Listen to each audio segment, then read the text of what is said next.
were you in a situation where you had a large cash balance and you felt just like Michael Saylor did, that it was a melting ice cube, and you decided to essentially study Bitcoin and take the risk? I'm assuming you had to do some due diligence in order to convince everyone to go on board with you, right? What was that process like?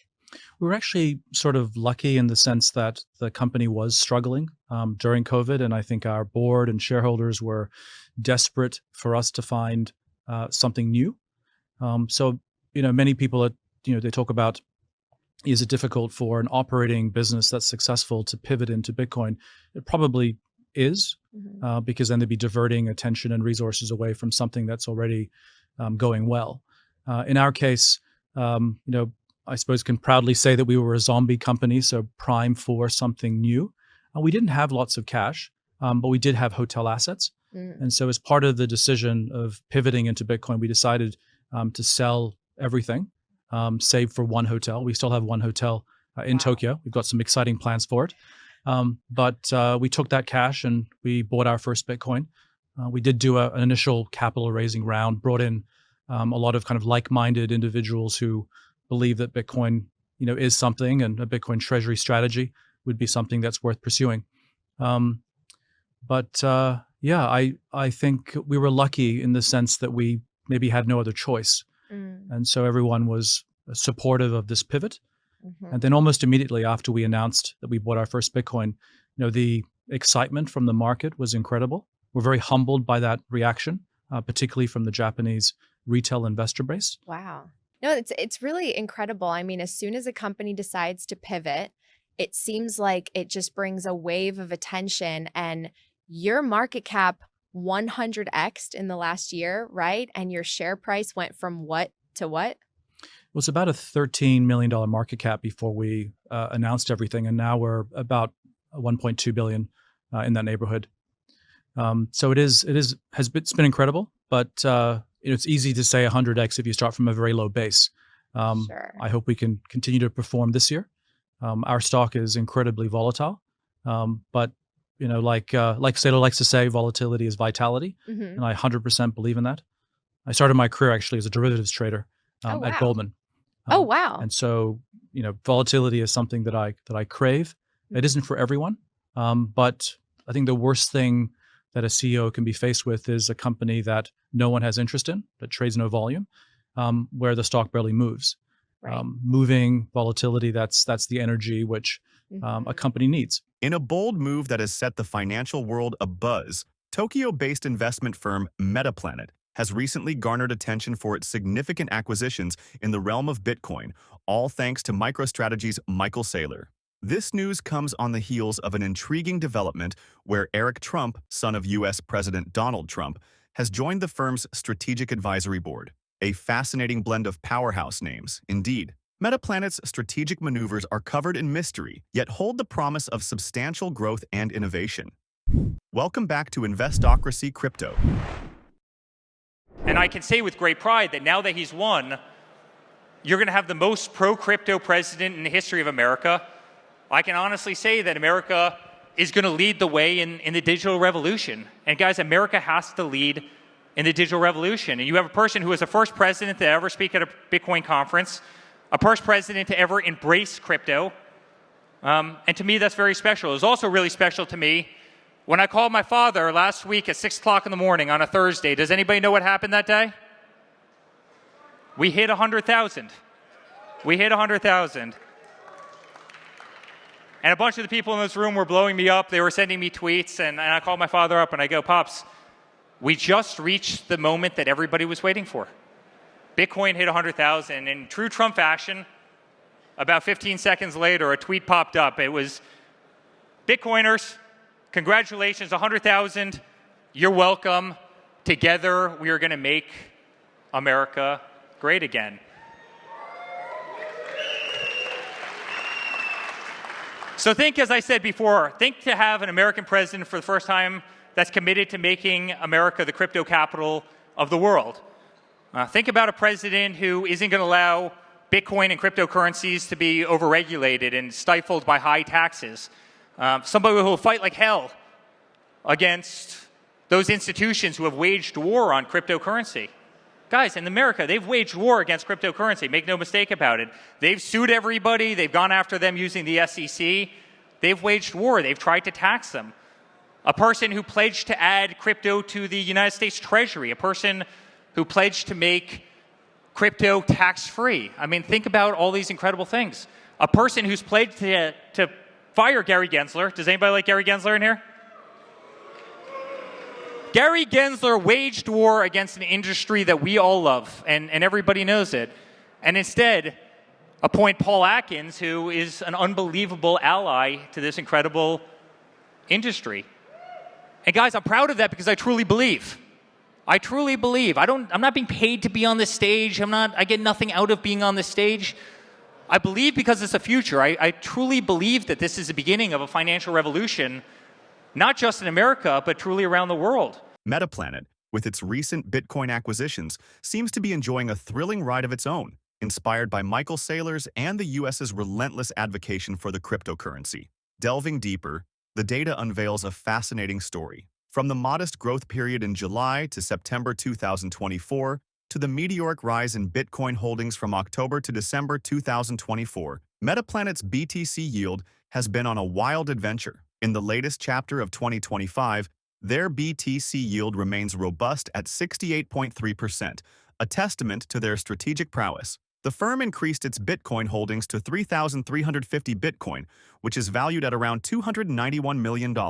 What do you think is the next catalyst that will get some of the massive big public companies that aren't the zombies, right? The Googles, the Metas, the big magnificent sevens to all be Bitcoin holders? I think it's a really tough one. I know that Saylor has been doing a lot of work there, speaking to boards, convincing them that Bitcoin is something worth considering.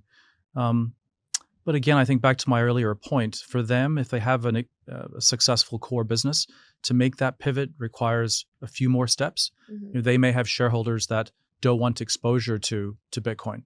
If they want exposure to Bitcoin, they can buy it directly. They can buy the ETF. They can buy a Bitcoin treasury company. Right. But why would they buy Google or Facebook? They're buying it, for the reasons that they exist. Yeah. So hopefully over time, those CEOs realize if they have a lot of cash, just having it sit there, decaying isn't the most responsible thing to do. But they may be the last to come and buy, but they'll buy at the price they deserve.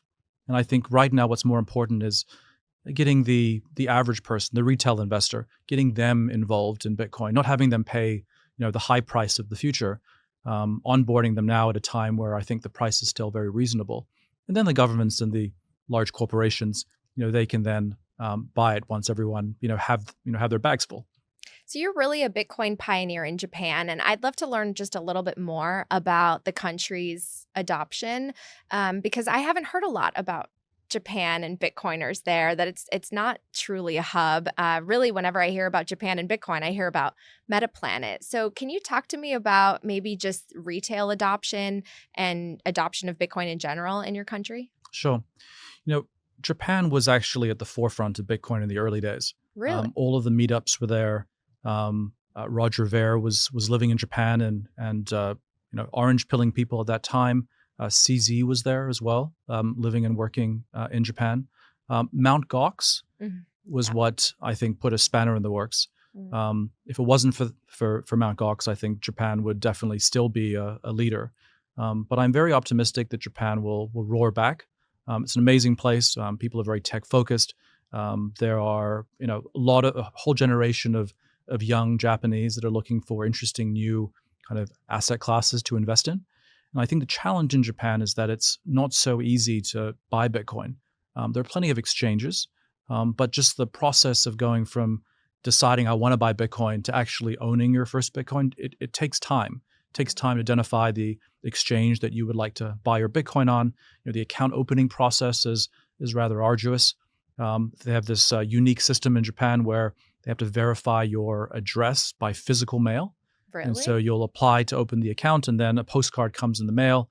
They know if it's been received, it's registered mail, and only then do they know that you live where you're supposed to live. A tweet by Dylan Leclerc, head of Bitcoin strategy at Metaplanet, sheds light on the company's ascent, claiming the 13th spot in Japan's liquidity rankings, leaving stalwarts like Toyota and Nintendo in the dust. The stock's performance echoes this success, closing the day with a 7% uptick, crossing the 5,000 yen threshold.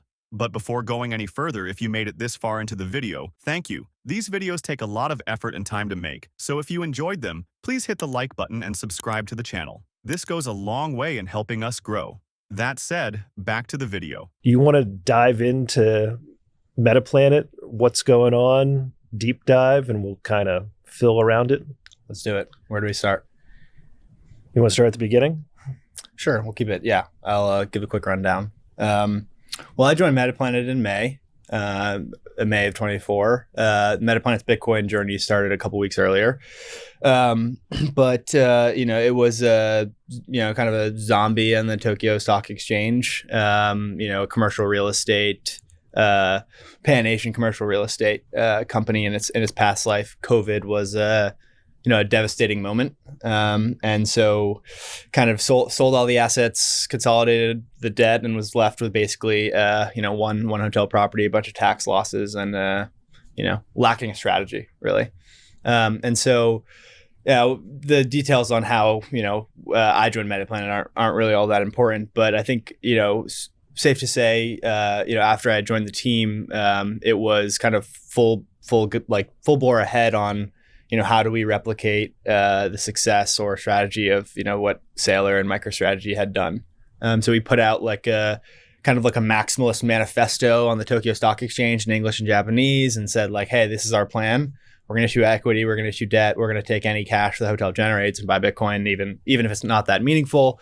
And it was sort of radical because it was like a maximalist manifesto. It's like Saylor GPT wrote it up.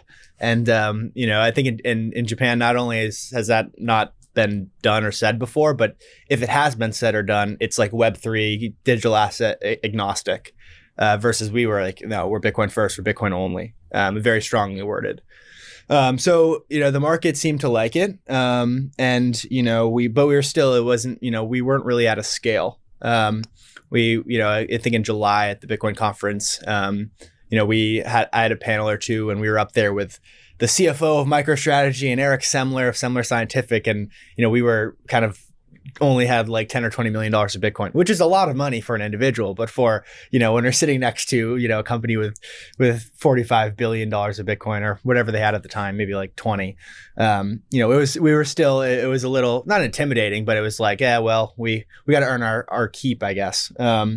And so we did a rights issue, which is pretty uncommon. Rights issues are, usually struggling companies, companies that need to consolidate debt. It's a dilutive move. So shareholders, a strong company never does a rights issue.